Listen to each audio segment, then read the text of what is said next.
વંદે માતરમ વિદ્યાર્થી મિત્રો, આજે આપણે વિષય જીવ વિજ્ઞાનમાં ચેપ્ટર નંબર 5 જેમાં આપણે આનુવંશિકતા અને ભિન્નતાના સિદ્ધાંતમાં ગઈકાલે તમને યાદ હશે કે એક સંકરણનો પ્રયોગ આપણે સમજ્યા હતા.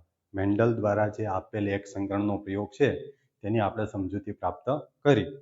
આજે આપણે જે કાંઈ મેન્ડલના એક સંકરણના પ્રયોગ છે એનું આપણે પૃથ્થકરણ કરવાનું છે અને ગાણિતીય રીતે આપણે એનું સૂત્ર સાબિત કરીશું. ઓકે, તો એનું પૃથ્થકરણ કરીએ. આવો આપણે જોઈએ એક સંકરણનો પ્રયોગ. તો ગઈકાલે આપણે જે મેન્ડલનો એક સંકરણનો પ્રયોગનો અભ્યાસ કર્યો હતો, ઓકે, તો એમાં તમને વિદ્યાર્થી મિત્રો ખ્યાલ છે આપણને જનીન સ્વરૂપ અને સ્વરૂપ પ્રકાર અલગ અલગ પ્રાપ્ત થયા હતા. તમને કદાચ યાદ હશે કે પિતૃ પેઢીની અંદર આપણે જ્યારે કેપિટલ ટી એટલે સમયુગ્મી ઊંચા પ્રકાંડવાળા જે કાંઈ વટાણાના છોડ હતા તેનું આપણે સંકરણ છે સ્મોલ ટી એટલે કે સમયુગ્મી નીચા પ્રકાંડવાળા વટાણાના છોડ હતા એની સાથે આપણે જ્યારે પરફલન કરાવ્યું, ઓકે, તો પરફલન કરાવતા આપણને પ્રથમ પેઢીની અંદર કેવા પરિણામો પ્રાપ્ત થયા હતા? તો તમને બધાને યાદ હશે capital T small T. Okay, એટલે કે વિષમયુગ્મી ઊંચા પ્રકાંડવાળા આપણને વટાણાના છોડ પ્રાપ્ત થયા હતા. આ વિષમયુગ્મી વટાણાના જે છોડ છે તેનું આપણે સ્વફલન કરાવ્યું હતું. કોની સાથે? તો કે કેપિટલ ટી સ્મોલ ટી સાથે. તો અહીંયા તમે જ્યારે સ્વફલન કરાવો છો ત્યારે આપણને કેવા પરિણામો પ્રાપ્ત થતા હતા? તો વિદ્યાર્થી મિત્રો F2 પેઢીની વાત આપણે કરીએ તો આપણને સમયુગ્મી ઊંચા છોડ, વિષમયુગ્મી ઊંચા પ્રકાંડવાળા છોડ અને સમયુગ્મી નીચા પ્રકાંડવાળા છોડ આવા આપણને જનીન સ્વરૂપ પ્રાપ્ત થતા હતા. તો આપણે ગઈકાલે એવું કહેતા હતા કે 4માંથી એક છોડ છે એ કેવો જોવા મળે છે? Capital T. 4માંથી 2 છોડ આપણને કેવા પ્રાપ્ત થાય છે? વિષમયુગ્મી ઊંચા પ્રકાંડવાળા. અને 4માંથી એક છોડ આપણને કેવો પ્રાપ્ત થાય છે? ઓકે, સમયુગ્મી નીચા પ્રકાંડવાળો. તો વિદ્યાર્થી મિત્રો અહીંયા તમે જોઈ શકો છો 1:2:1 આપણને જનીન પ્રકાર જોવા મળે છે. તો સ્વરૂપ પ્રકારની વાત કરીએ તો 3 ઊંચા વટાણાના છોડ અને 1 નીચો વટાણાનો છોડ પ્રાપ્ત થતો હતો. આ સ્વરૂપ પ્રકારની વાત કરીએ આપણે. ઓકે, તો અહીંયા સુધી તમને ખ્યાલ છે. તો હવે આને આપણે ગાણિતીય સ્વરૂપ રીતે દર્શાવવું હોય તો કેવી રીતે દર્શાવીએ? તો વિદ્યાર્થી મિત્રો અહીંયા તમે જોઈ શકો છો પ્રથમ પેઢીની અંદર આપણને 50% કેવા જનીનો પ્રાપ્ત થાય છે? કેપિટલ ટી યુક્ત. અને 50% કેવા પ્રાપ્ત થાય છે? Small T. તો પ્રથમ પેઢીની અંદર આપણને જનીનિક આવૃત્તિ કેવી મળે છે? 50% પ્રાપ્ત થાય છે, 1/2. ઓકે, તો 1/2 આપણને કેવા મળે છે? કેપિટલ ટી અને 1/2 સ્મોલ ટી. એટલે કે 50% કેપિટલ ટી પ્રભાવી જનીનો અને 50% પ્રચ્છન્ન જનીનો પ્રાપ્ત થાય છે. તો હવે એને આપણે ગાણિતીય જે કાંઈ સમીકરણ છે, તો વિદ્યાર્થી મિત્રો અહીંયા ગાણિતીય સમીકરણ કયું આપણે લઈશું? તો દ્વિપદી તમે ભણીને આવ્યા છો, બહુપદી ભણીને આવ્યા છો. ઓકે, તો દ્વિઘાત સમીકરણ આપણે લેવાનું છે. તો દ્વિઘાત સમીકરણ કયું છે? તો અહીંયા દ્વિઘાત સમીકરણની આપણે વાત કરીએ તો ax + by². ઓકે, દ્વિઘાત સમીકરણ કયું લેવાનું છે? ax + by². તો વિદ્યાર્થી મિત્રો થોડુંક આપણે ગણિત પણ સમજીએ જીવ વિજ્ઞાનની અંદર. અહીંયા તમે જોઈ શકો છો પ્રથમ પદ અને અંતિમ પદ એનો સરવાળો કરેલો છે અને એનો વર્ગ આપેલો છે. તો વિદ્યાર્થી મિત્રો આને આપણે સાદુરૂપ આપીએ તો તમે આ રીતે આપી શકો છો કે તમે જોઈ શકો છો પ્રથમ પદનો વર્ગ.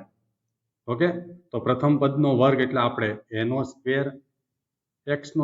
અહીંયા તમે જોઈ શકો છો પ્રથમ પદ કોણ આપેલું છે? ઓકે, પ્લસ 2 ગુણ્યા પ્રથમ પદ ગુણ્યા અંતિમ પદ. તો અહીંયા પ્રથમ પદ અને અંતિમ પદમાં તમને કન્ફ્યુઝન થશે એટલે આપણે આનું સામાન્ય સાદુરૂપ આ રીતે આપી દઈએ ax + by * ax + by. હવે તમને એકદમ અનુકૂળ થઈ જશે. અહીંયા તમે જોઈ શકો છો પ્રથમ પદ છે એનો આપણે વર્ગ કર્યો એટલે એનો વર્ગ કર્યો, એક્સનો વર્ગ કર્યો, એનો વર્ગ, એક્સનો વર્ગ. ઓકે, પ્લસ 2 * અહીંયા તમને પ્રથમ પદ કયું આપેલું છે અને અંતિમ પદ કયું આપેલું છે એની વાત કરવાની છે. તો પ્રથમ પદ આપણને ax આપેલું છે. ઓકે, અંતિમ પદ કયું આપેલું છે? by આપેલું છે. તો આપણે એમ કહી શકીએ abxy. ઓકે, તો 2abxy પ્લસ અંતિમ પદનો વર્ગ એટલે b² y². હવે આપણે ધ્યાન આપજો, આપણને પ્રથમ પેઢીની અંદર આવૃત્તિ કઈ મળે છે? 1/T. તો આપણે અહીંયા ax બરાબર આપણે ધારી લઈએ કે 1/T. ઓકે, અને આપણે by સ્વરૂપે ધારી લઈએ 1/2 t. હવે આ સૂત્રમાં આપણે આ કિંમતો મૂકવાની છે, આપણી પાસે સૂત્ર છે જ ઓલરેડી. ઓકે, તો ચાલો આપણે ax બરાબર શું મૂકીશું? તો તમને બધાને ખ્યાલ આવી ગયો 1/2 t. Okay, 1/2 T plus by સ્વરૂપે આપણે શું મૂકીએ છીએ? તો તમને ખ્યાલ આવી ગયો હશે સ્મોલ t. ઓકે, તો ax બરાબર આપણે 1/2 T લીધું પ્લસ 1/2 સ્મોલ t એનો વર્ગ કરીએ અને હવે આપણે આ સાદુરૂપ આપીએ.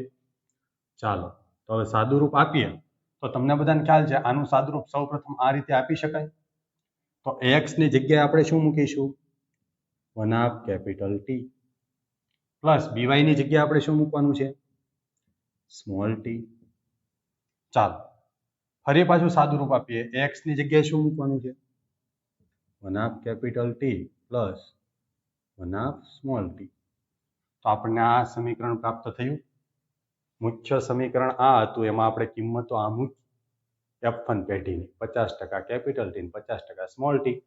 હવે આપણે આગળ જઈએ તો આ જે કાંઈ સમીકરણ મળ્યું, હજી આને આપણે વિસ્તૃતીકરણ કરીએ તો આપણને કેવા પરિણામો મળે? તો ચાલો આનું આપણે સાદુરૂપ આપીએ છીએ.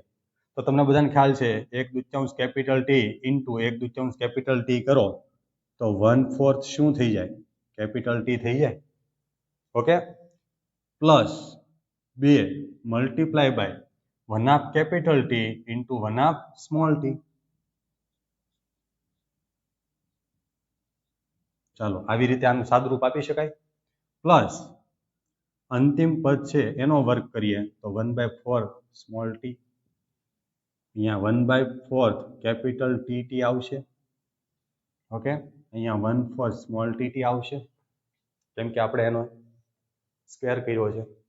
ચાલો હવે અહીંયા તમે જોઈ શકો છો 2 ગયા, બરાબર છે. તો હવે ખાલી અહીંયા કોણ વધ્યું? T.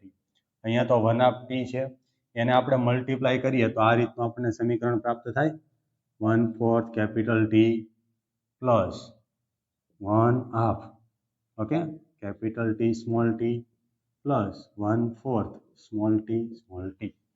તો આપણને આવા પરિણામો પ્રાપ્ત થાય છે. ગાણિતીય સૂત્રને પૃથ્થકરણ કર્યું આપણે, બરાબર છે. આ સૂત્રનો આપણે ઉપયોગ કર્યો. તો આવી રીતે દ્વિઘાત સમીકરણની અંદર આપણને જે કાંઈ F1 પેઢીની અંદર T અને સ્મોલ t પ્રાપ્ત થયા હતા 50% એનો આપણે આ સમીકરણનો ઉપયોગ કર્યો x પ્લસ by નો હોલ સ્ક્વેર. એનું આપણે સામાન્ય સાદુરૂપ આપ્યું x plus by into x plus by. આને હજી તમે સામાન્ય સાદુરૂપ આપો તો a² x² plus 2abxy plus b² y². હવે એનું આપણે સાદુરૂપ આપીએ તો સૂત્રમાં કિંમતો મૂકી, મેં બીજું કશું કર્યું નથી. ax ની જગ્યાએ મેં 1/T લીધું પ્લસ 1/t નો સ્ક્વેર. સાદુરૂપ આપો તો 1/T plus 1/t into 1/T plus 1/t.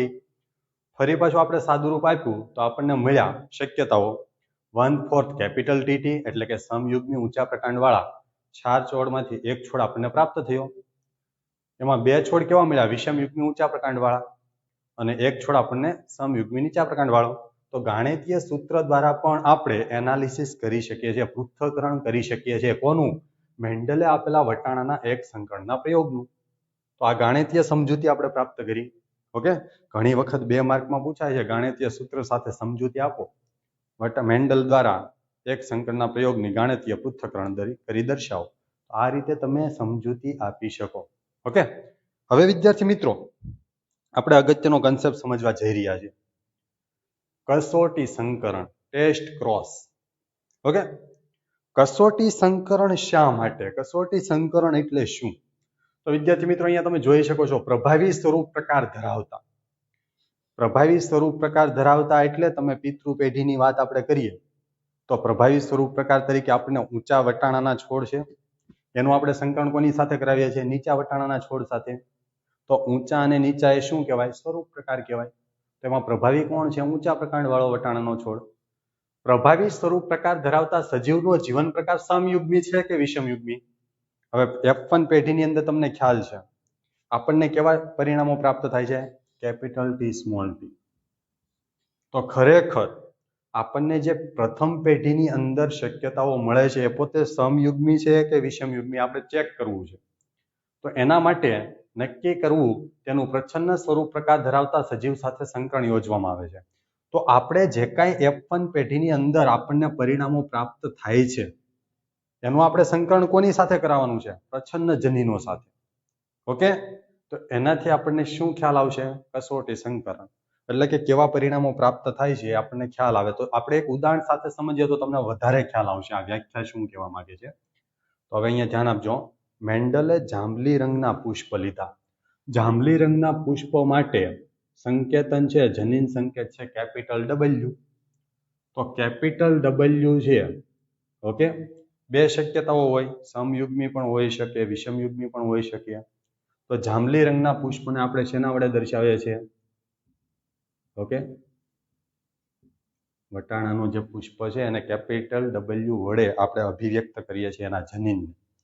અથવા તો બીજી એક શક્યતા વિષમયુગ્મીની પણ હોઈ શકે, capital W small w. Okay, જાંબલી રંગનું પુષ્પ જ છે પણ કેવું છે? વિષમયુગ્મી છે. આ કેવું છે? સમયુગ્મી છે. અહીંયા આપણે કેવું લખશું? વિષમયુગ્મી. તો બંનેની એક એક કન્ડિશન આપણે ચેક કરીશું. વિષમયુગ્મી આપણે લઈએ તો કેવા આપણને પરિણામો પ્રાપ્ત થાય છે, અને સમયુગ્મી લઈએ તો કેવા પરિણામો પ્રાપ્ત થાય છે. આ પ્રભાવી કહેવાય. ઓકે, તો પ્રભાવી સ્વરૂપ પ્રકાર ધરાવતું પુષ્પ એનું આપણે સંકરણ કોની સાથે કરાવીશું? તો કે પ્રચ્છન્ન જનીન ધરાવતા સ્વરૂપ પ્રકાર સાથે. પ્રચ્છન્ન તરીકે આપણે કોને લઈએ? સફેદ પુષ્પને. સફેદ પુષ્પ માટે છે સ્મોલ w. એના જનીન અભિવ્યક્તિ માટેનું સંકેતન છે સ્મોલ w. એના વડે આપણે દર્શાવ્યું એના જનીનને, એના કારકને. આમ તો જનીન નહીં કહેતા, આપણે મેન્ડલે કારક શબ્દ આપ્યો હતો. તો બે વૈકલ્પિક કારકો મળ્યા તમને, કેપિટલ W પ્રભાવી એટલે કે સમયુગ્મી જાંબલી રંગના પુષ્પો માટે, અને સ્મોલ w કોના માટે અભિવ્યક્ત કરે છે? તો કે સફેદ રંગના પુષ્પ માટે. તો સફેદ રંગના પુષ્પનું જ્યારે તમે જાંબલી રંગના પુષ્પ સાથે ક્રોસ બ્રીડિંગ કરાવો છો તો શું થાય છે? કેવા પરિણામો પ્રાપ્ત થાય છે એની આપણે વાત કરવાની છે. ખ્યાલ આવી ગયો બધાને? તો ચાલો આપણે શક્યતાઓ લઈ શકીએ. અહીંયા એક બાજુ આપણે કેપિટલ W રાખીએ. ઓકે, ચાલો અહીંયા નર અને માદા પુષ્પ લઈ લઈએ આપણે. એક બાજુ આપણે કેવા રાખ્યા? કેપિટલ W એટલે જાંબલી રંગનું પુષ્પ. બીજી બાજુ આપણે સફેદ રંગનું પુષ્પ રાખ્યું. હવે આપણે શક્યતાઓ ચેક કરીએ કેવા જનીનો આવે છે. તો capital W small w, capital W small w, capital W small w, capital W small w. તો આપણને બધી શક્યતાઓ કેવી મળી? કેપિટલ W સ્મોલ w વાળી મળી. તો આને શું કહેવાય? આ અજ્ઞાત પુષ્પને આપણે નામ શું આપીએ? તો આપણે એમ કહી શકીએ કે બધા છે પુષ્પો આપણને કેવા મળે છે? વિષમયુગ્મી જાંબલી રંગના પ્રાપ્ત થાય છે.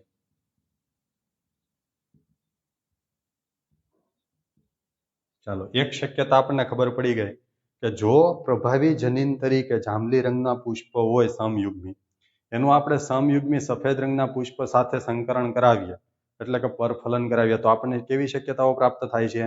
તો કે બધા જ પુષ્પો છે આપણને વિષમયુગ્મી જાંબલી રંગના પ્રાપ્ત થાય છે. ઓકે, હવે આપણે બીજી એક કન્ડિશન લઈએ. જાંબલી રંગનું પુષ્પ છે પણ પોતે કેવું છે? વિષમયુગ્મી છે. એની અંદરના જનીનો છે એક કેપિટલ W છે, એક સ્મોલ w છે.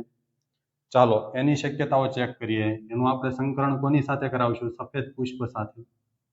તો સફેદ પુષ્પ માટે તો તમને બધાને ખ્યાલ છે સ્મોલ w અભિવ્યક્ત કરે છે. ઓકે, ચાલો અહીંયા પણ આપણે આવું બોક્સ બનાવીએ Punnett square. Reginald C Punnett નામના વૈજ્ઞાનિકે આપણને જે કાંઈ ગાણિતીય આપણે અનુમાન કરવું છે તો એના માટે આંકડાકીય વિશ્લેષણ કરવા માટે પ્યુનેટ સ્ક્વેર આપેલું હતું. આ પ્યુનેટ સ્ક્વેરનો આપણે અભ્યાસ માટે ઉપયોગ કરીએ. ચાલો, સફેદ રંગના પુષ્પ માટે આપણે કેવા લઈએ છીએ? Small w. Okay, small w. અને જાંબલી રંગના પુષ્પો માટે આપણે વિષમયુગ્મી જનીનો લીધા. હવે આપણે એનું ક્રોસ બ્રીડિંગ કરાવીએ, સંકરણ કરાવીએ. તો capital W small w, capital W small w, small w small w, small w small w. તો અહીંયા 50% શક્યતાઓ કેવી પ્રાપ્ત થઈ જુઓ તમે. 50% શક્યતાઓ કેપિટલ W સ્મોલ w. આનો મિનિંગ શું થાય? તો 50% પુષ્પો આપણને કેવા પ્રાપ્ત થાય છે? જાંબલી. પણ એ કેવા છે? વિષમયુગ્મી છે. અને 50% શક્યતાઓ કેવી મળી જુઓ. 50% જાંબલી પણ 50% જુઓ આપણને સ્મોલ w એટલે સફેદ રંગના પુષ્પ પ્રાપ્ત થયા. અને એ બંને કેવા છે? સમયુગ્મી છે. તો હંમેશા યાદ રાખજો, જ્યારે આપણે અજ્ઞાત છે પુષ્પ એ વિષમયુગ્મી પસંદ કરીએ છીએ, પ્રભાવી સ્વરૂપ પ્રકાર ધરાવતા સજીવનો પ્રકાર, જીવન પ્રકાર સમયુગ્મી છે કે વિષમયુગ્મી, એટલે આપણે ચેક કરવું છે વિષમયુગ્મી છે પ્રભાવી પુષ્પ કે સમયુગ્મી. આ આપણે આઈડેન્ટિફાઈ કરવું છે, ઓળખવું છે. આ અજ્ઞાત પુષ્પ આપણે લઈએ, ઓકે, આપણને નથી ખબર કે વિષમયુગ્મી પ્રભાવી છે કે સમયુગ્મી પ્રભાવી છે, આપણે નક્કી કરવું છે. તો આપણે શું કરવું પડે? તો કે એનું પ્રચ્છન્ન સ્વરૂપ ધરાવતા જે કાંઈ સજીવ છે એની સાથે સંકરણ કરાવો. તો અહીંયા પ્રચ્છન્ન જનીન તરીકે કોને આપણે પ્રાપ્ત કરીએ છીએ? જોઈ શકો છો તમે, આ પ્રચ્છન્ન છે. કેવા છે? પ્રચ્છન્ન સ્વરૂપ પ્રકાર દર્શાવે છે. ઓકે, તો પ્રચ્છન્ન જે કાંઈ સ્વરૂપ પ્રકાર છે એ પોતે કેવા છે? સમયુગ્મી આપણે લીધા, સમયુગ્મી સફેદ પુષ્પો. ઓકે, અહીંયા પણ સમયુગ્મી સફેદ પુષ્પો, પણ કેવા છે? પોતે પ્રચ્છન્ન છે. તો સમયુગ્મી સફેદ પુષ્પ સાથે એટલે કે પ્રચ્છન્ન સ્વરૂપ પ્રકાર સાથે આપણે જ્યારે એનું સંકરણ કરાવીએ છીએ તો શું થાય છે? તો આપણને ખબર પડે છે પરિણામોના માધ્યમથી કે જો આપણે સફેદ રંગના પુષ્પનું સંકરણ છે જાંબલી પુષ્પ એટલે કે સમયુગ્મી જે કાંઈ જનીનો છે એની સાથે કરાવીએ તો આપણને વિષમયુગ્મી જાંબલી બધા પુષ્પો પ્રાપ્ત થાય છે. એટલે એ પ્રભાવિક છે કે પ્રચ્છન્ન છે ખ્યાલ આવી જાય. ઓકે, એટલે એનું પ્રભાવી સ્વરૂપ કેવા પ્રકારનું છે? સમયુગ્મી પ્રકારનું છે કે વિષમયુગ્મી પ્રકારનું? તો અહીંયા ખબર પડી ગઈ આપણને, વિષમયુગ્મી પ્રકારનું છે પ્રભાવી. ચાલો બીજા નંબરમાં સમયુગ્મી છે કે વિષમયુગ્મી ફરી પાછું ચેક કરીએ. અહીંયા જાંબલી રંગનું પુષ્પ છે, ઓકે, એનું સફેદ રંગના પુષ્પ સાથે કરાવ્યું, પણ આ જાંબલી રંગનું પુષ્પ પોતે કેવું છે? વિષમયુગ્મી છે. એનું આપણે સંકરણ સફેદ રંગના પુષ્પ સાથે કરાવીએ તો આપણને શક્યતાઓ કેવી મળે છે? 50% જાંબલી પણ વિષમયુગ્મી અને 50% સમયુગ્મી સફેદ પુષ્પ પ્રાપ્ત થાય છે. એટલે હંમેશા કસોટી સંકરણમાં આપણને શક્યતાઓ કેવી પ્રાપ્ત થાય છે? 1:1 અથવા 50% પ્રાપ્ત થાય છે. 50-50%. ઓકે, એટલે હંમેશા યાદ રાખજો, કસોટી સંકરણમાં હંમેશા શક્યતાઓ કેવી જોવા મળે? 1:1, 1:1. એટલે જાંબલી રંગના 50% પુષ્પ જોવા મળે, 50% પુષ્પ આપણને સફેદ જોવા મળે. આ કસોટી સંકરણનું અવલોકન છે. આવું આપણે શા માટે કર્યું? પ્રભાવી પુષ્પ પોતે સમયુગ્મી છે કે વિષમયુગ્મી એ આપણે નક્કી કરવું. તો એનું સંકરણ આપણે હંમેશા કોની સાથે કરી આવે છે? પ્રચ્છન્ન જનીનો સાથે. તો એના ઉપરથી આપણને ફલિત થાય છે, 100% સાબિત થાય છે કે વિષમયુગ્મી હશે કે સમયુગ્મી હશે. ઓકે, તો કસોટી સંકરણ આઈ થિંક તમને બધાને સમજ પડી ગઈ હશે કે શા માટે આપણે કરાવ્યું. ફરીથી આપણે વ્યાખ્યા જોઈ લઈએ. પ્રભાવી સ્વરૂપ પ્રકાર ધરાવતા સજીવનો જીવન પ્રકાર નક્કી કરવો છે, સમયુગ્મી છે કે વિષમયુગ્મી, એના માટે આપણે આવું કર્યું. ઓકે, તો પ્રચ્છન્ન જનીનો સાથે હંમેશા યાદ રાખજો F1 પેઢીમાં આવું કરવાનું છે. પ્રથમ પેઢીની અંદર જે તમને શક્યતાઓ મળે એનું સંકરણ તમારે પ્રચ્છન્ન જનીનો સાથે કરાવવાનું છે, પ્રચ્છન્ન સ્વરૂપ પ્રકાર સાથે, એટલે તમને પરિણામો પ્રાપ્ત થાય. તો ઘણી વખત MCQમાં પણ પૂછાય છે, એટલે હંમેશા આ વ્યાખ્યા તૈયાર કરજો. ઓકે, કસોટી સંકરણ. ઓકે, આવો આપણે પ્રભુતાના નિયમની વાત કરીએ. વિદ્યાર્થી મિત્રો, અહીંયા 3 મુદ્દાઓ આપેલા છે પ્રભુતાના નિયમને સાબિતી માટે. કારકો નામના સ્વતંત્ર એકમો દ્વારા લક્ષણોનું નિર્ધારણ થાય છે. કારકો નામ, કેમ કે મેન્ડલ જનીન સુધી પહોંચ્યો જ હતો નહીં, તો એણે કેવો શબ્દ આપ્યો? તો વૈકલ્પિક કારકો, પ્રભાવી હોઈ શકે અથવા પ્રચ્છન્ન. તો કારકોના નામના સ્વતંત્ર એકમો દ્વારા લક્ષણોનું નિર્ધારણ થાય છે. જો પ્રભાવી હોય તો આપણને પ્રભાવીપણાનું લક્ષણ જોવા મળશે, પ્રચ્છન્ન હોય તો પ્રચ્છન્ન લક્ષણ પ્રાપ્ત થશે. એટલે જે કાંઈ નિર્ધારણ થાય છે, લક્ષણો જે કાંઈ જોવા મળે છે, કોના આધારે થાય છે? કારકો દ્વારા. કારકો હંમેશા કેવા હોય? જોડમાં હોય. અહીંયા તમે જુઓ તો જાંબલી રંગના પુષ્પો માટે કારકો કેવા છે? જુઓ તો જોડમાં છે. જાંબલી રંગના પુષ્પો માટે હંમેશા કારકો કેવા છે? જોડમાં. એવી જ રીતે સફેદ રંગના પુષ્પો માટે કારકો કેવા છે? જુઓ તો તમે જોડમાં છે. એટલે જનીનો હંમેશા કેવા હોય? જોડમાં. એટલે કે આપણે એમ કહી શકીએ કારકો જોડમાં હોય છે. કોના નિયમ ઉપરથી? પ્રભુતાના નિયમ ઉપર. એટલે કે એક સંકર મેન્ડલે જે એક સંકરનો પ્રયોગ આપ્યો હતો તેમાં આપણે એમ કહી શકીએ કારકો જોડમાં હોય છે. એટલે આપણે અહીંયા કાઉન્સમાં યાદ રાખવા માટે લખી શકીએ capital T, capital T, capital T, small T અથવા તો સ્મોલ ટી, સ્મોલ ટી. કારકો હંમેશા કેવા હોય? જોડમાં. બે વૈકલ્પિક કે અસમાન કારકની જોડમાં વૈકલ્પિક અથવા તો અસમાન કારક કોને કહેવાય? અહીંયા તમે જોઈ શકો છો એક કેપિટલ ટી છે, એક સ્મોલ ટી છે. તો એ કેવું કહેવાય? અસમાન કહેવાય. ઓકે. એક કારક તેના વૈકલ્પિક કારક પર પ્રભાવી હોય છે. એટલે કેપિટલ ટી છે એ સ્મોલ ટી ઉપર કેવું છે? પ્રભાવી છે. સ્મોલ ટી પોતે પ્રચ્છન્ન છે. અહીંયા આપણે લઈએ કેપિટલ ટી, સ્મોલ ટી. તો આ કેપિટલ ટી પોતે કેવું છે? પ્રભાવી છે. કોના ઉપર પ્રભાવી છે? પ્રચ્છન્ન ઉપર. સ્મોલ ટી ઉપર પ્રભાવી છે. ઓકે. તો બે વૈકલ્પિક કે અસમાન કારકની જોડમાં એક કારક તેના વૈકલ્પિક કારક પર પ્રભાવી હોય છે. એટલે કે કેપિટલ ટી નો પ્રભાવ સ્મોલ ટી પર જોવા મળે છે. ક્લિયર? અહીંયા આ વાત હતી પ્રભુતાના નિયમની. હવે આપણે વાત કરીએ વિશ્લેષણનો નિયમ. વિશ્લેષણ એટલે છૂટું પડવું. ઓકે. કેવી રીતે? જો અર્ધીકરણ દ્વારા જ્યારે એકમાંથી બે માંથી ચાર કોષો બનતા હોય ત્યારે અર્ધીકરણની ક્રિયા થતી હોય. ખાસ કરીને પ્રજનન કોષોની વાત કરીએ તો એમાં અર્ધીકરણ થાય.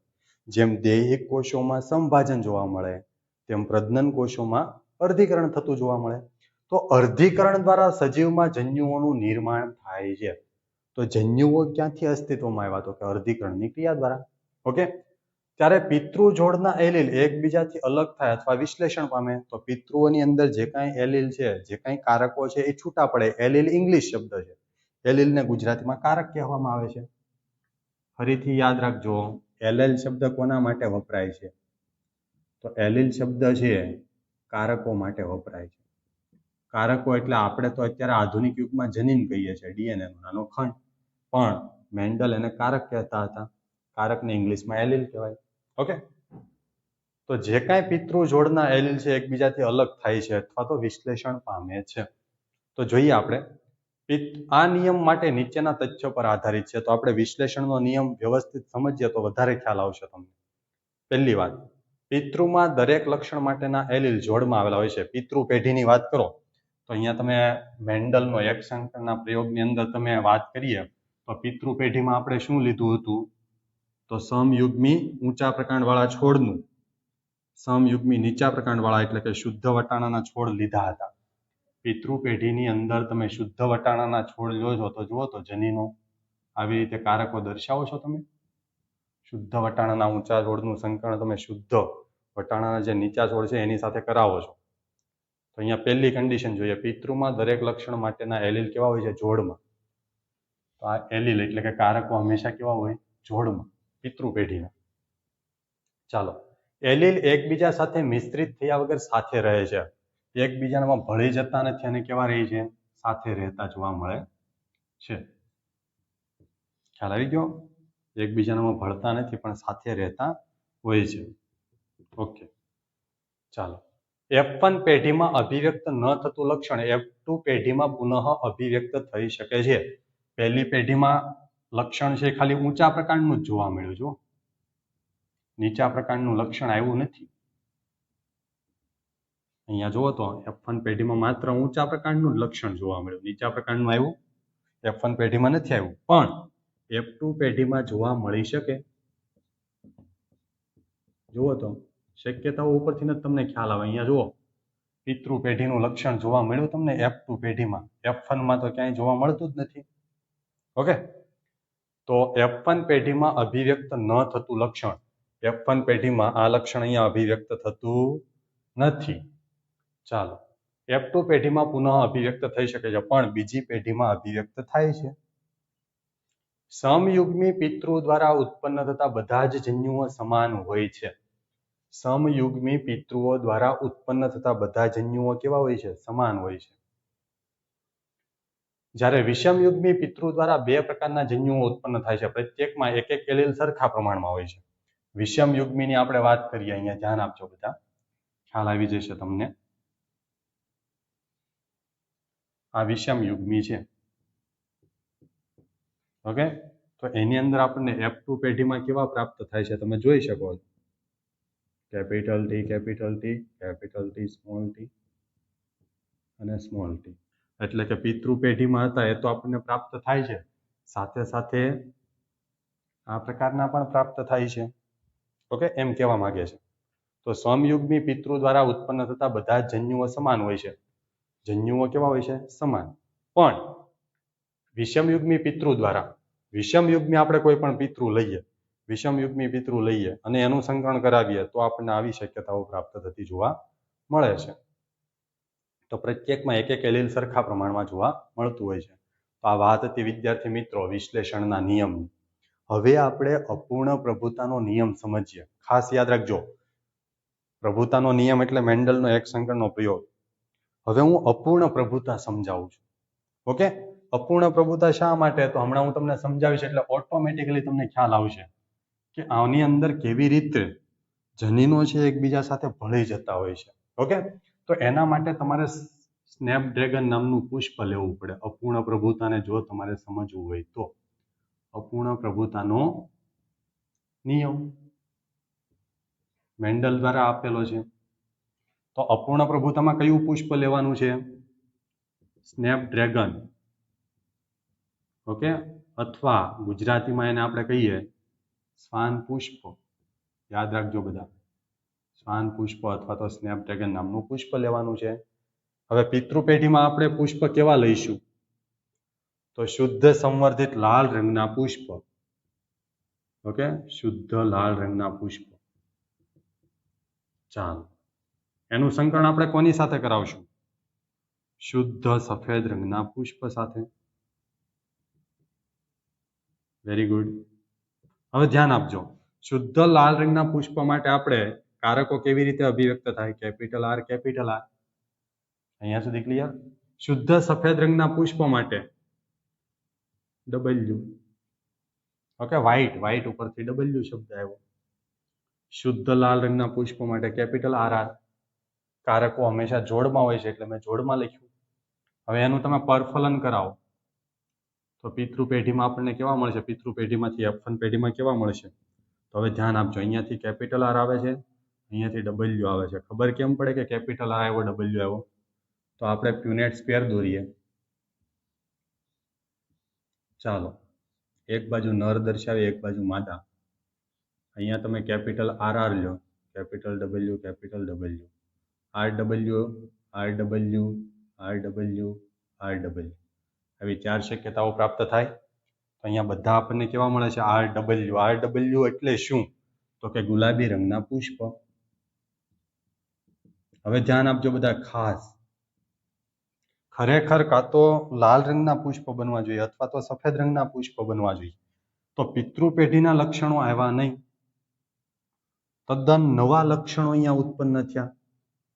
ખરેખર અહીંયાથી કાં તો લાલ રંગનું પુષ્પ નિર્માણ થવું જોઈએ અથવા તો સફેદ રંગનું પુષ્પ નિર્માણ થવું જોઈએ. આપણે મેન્ડલનો એક સંકરના પ્રયોગ પ્રમાણે સમજીએ તો. ઓકે, તો પિતૃ પેઢીના કોઈ પણ લક્ષણ જોવા નથી મળતા, તદ્દન નવું લક્ષણ આવ્યું, ગુલાબી રંગનું પુષ્પ સર્જન થયું. તો એનો મિનિંગ એમ થયો કે અહીંયા જે પિતૃઓની અંદર જે કારકો હતા, વૈકલ્પિક કારકો હતા, સમયુગ્મી, ઓકે, લાલ રંગના પુષ્પ, સમયુગ્મી સફેદ રંગના પુષ્પ માટેનું જે કંઈ જનીનો છે તે મિશ્રિત થયા વિના તદ્દન નવું લક્ષણ આપે છે આપણને. ઓકે, તો જુઓ આર ડબલ્યુ ગુલાબી રંગનું પુષ્પ સર્જાણ, એટલે કે કોઈ બેની સિવાયનું ત્રીજો વૈકલ્પિક કારક આપણને પ્રાપ્ત થયો. પણ તમે જ્યારે F2 પેઢીની અંદર આ પુષ્પનું ફરી પાછો તમે ગુલાબી રંગના પુષ્પ સાથે સંકરણ કરાવો છો ત્યારે આપણને શું શક્યતાઓ પ્રાપ્ત થાય છે? તો F2 પેઢીની અંદર આપણે જ્યારે સંકરણ કરાવીએ છીએ ત્યારે વિદ્યાર્થી મિત્રો અહીંયા ધ્યાન આપજો બધા. ચાલો, તો F2 પેઢીની અંદર ધ્યાન આપજો, આર ડબલ્યુ. તો અહીંયા જુઓ તો આર આર પ્રાપ્ત થયું. તો એક પુષ્પ આપણને કેવું પ્રાપ્ત થયું? લાલ રંગનું. Okay, R W, R W. બે પુષ્પ આપણને કેવા પ્રાપ્ત થયા? ગુલાબી રંગના. ઓકે, ગુલાબી ગુલાબી. અને માત્ર એક જ પુષ્પ કેવું પ્રાપ્ત થયું? વ્હાઈટ, સફેદ. અહીંયા જુઓ તો F2 પેઢીની અંદર પિતૃ પેઢીમાં જે હતા એવા પાછા ફરી પ્રાપ્ત થયા. સફેદ રંગનું પુષ્પ, લાલ રંગનું પુષ્પ અને ગુલાબી રંગના પુષ્પ. 1:2:1. ઓકે, તો અહીંયા તમે જોઈ શકો છો જનીન સ્વરૂપ અને સ્વરૂપ પ્રકાર. સ્વરૂપ પ્રકારની અંદર આપણને કેટલી શક્યતાઓ પ્રાપ્ત થાય? લાલ રંગનું પણ પુષ્પ પ્રાપ્ત થાય છે, સફેદ રંગનું પણ પ્રાપ્ત થાય છે અને ગુલાબી રંગનું પણ પ્રાપ્ત થાય છે. 3 જુદા જુદા લક્ષણો ધરાવતા આપણને પુષ્પ પ્રાપ્ત થયા. જ્યારે આપણે જનીન પ્રકારની વાત કરીએ તો એક જનીન છે સંપૂર્ણપણે પિતૃનું પ્રભાવી, બીજું જનીન છે એ પણ સંપૂર્ણપણે પ્રભાવી, અને વચ્ચેનું કંઈક વૈકલ્પિક નવું જનીન પ્રાપ્ત થાય છે, RW, ગુલાબી રંગના પુષ્પ માટેનું.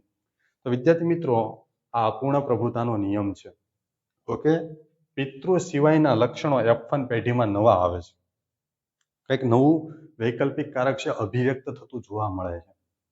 ઓકે, આ બંનેનું મિશ્રણ થઈને કંઈક તદ્દન નવું જ આપણને લક્ષણ પ્રાપ્ત થાય છે. એટલા માટે આપણે ભણ્યા અપૂર્ણ પ્રભુતાનો નિયમ. ખ્યાલ આવી ગયો?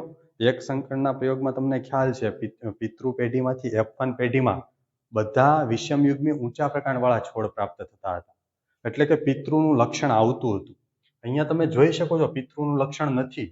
પિતૃની અંદર તો લાલ અને સફેદ છે, તો F1 પેઢીમાં તમને લાલ કે સફેદ ન જોવા મળતા ગુલાબી જોવા મળે છે. ઓકે, એટલા માટે આપણે અભ્યાસ કર્યો અપૂર્ણ પ્રભુતાના નિયમનો. તો વિદ્યાર્થી મિત્રો, આપણે આજે 4 ટોપિક ભણ્યા. પહેલો ટોપિક ગાણિતીય તર્ક, ગાણિતીય સૂત્ર આપણે પ્રાપ્ત કર્યું મેન્ડલના એક સંકરના પ્રયોગ પરથી. બીજું આપણે કસોટી સંકરણ ભણ્યા. ત્રીજો આપણે પ્રભુતાનો નિયમ. ચોથી આપણે ભણ્યા વિશ્લેષણનો નિયમ. અને છેલ્લે આપણે ભણ્યા અપૂર્ણ પ્રભુતાનો નિયમ. પુષ્પનું નામ યાદ રાખજો, સ્નેપડ્રેગન, અથવા તો એને શ્વાન પુષ્પ પણ કહેવામાં આવે છે. ઓકે, તો વિદ્યાર્થી મિત્રો, આજે આપણે મુખ્ય 5 તબક્કાઓ ભણ્યા, પોઈન્ટ ભણ્યા, જેનો તમે અભ્યાસ કર્યો. Have a nice day, good day, thank you.